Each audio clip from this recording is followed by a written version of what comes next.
તો આ તરફ સુરતથી સમાચાર સુરતમાં દુષ્કર્મનો વધુ એક બનાવ સામે આવ્યો છે। લિંબાયતમાં 1.5 વર્ષની બાળકી ઉપર દુષ્કર્મનો પ્રયાસ કરવામાં આવ્યો। બાળકીની માતા સમયસર આવી જતા બાળકી પીંખાથી બચી ગઈ।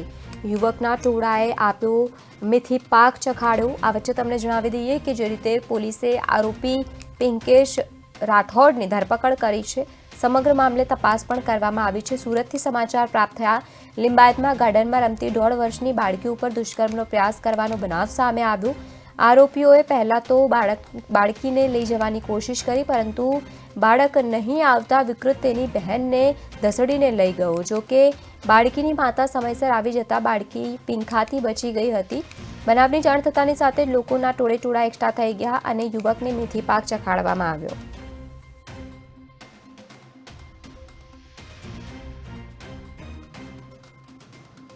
લિંબાયત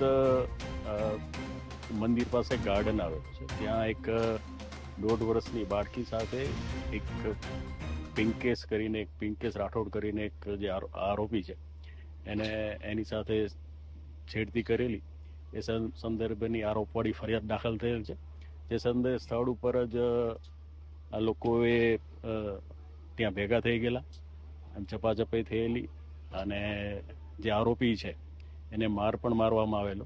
તે સંદર્ભે પોલીસે આરોપી વિરુદ્ધ ફરિયાદ દાખલ કરી અને તપાસ હાથ ધરેલી છે। આરોપી હાલ સારવાર હેઠળ છે અને તેના દ્વારા પણ જે 3-4 અજાણ્યા ઈસમો વિરુદ્ધ ફરિયાદ આપવામાં આવેલી છે માર મારવાની, અને આરોપી વિરુદ્ધ પણ ફરિયાદ દાખલ કરી અને પોલીસે કાયદેસરની કાર્યવાહી હાથ ધરી છે। બાળકી ક્યાં રમી રહી હતી, ત્યાંથી તેનું અપહરણ કરવામાં આવ્યું હતું, ક્યાં લઈ જવામાં આવ્યું?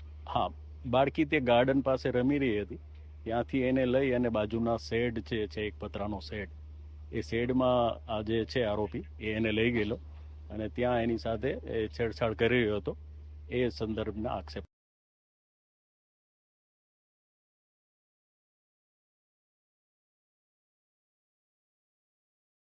બાળકી તે ગાર્ડન પાસે રમી રહી હતી, ત્યાંથી એને લઈ અને બાજુના શેડ છે એક પતરાનો શેડ, એ શેડમાં આ જે છે આરોપી એને લઈ ગયેલો અને ત્યાં એની સાથે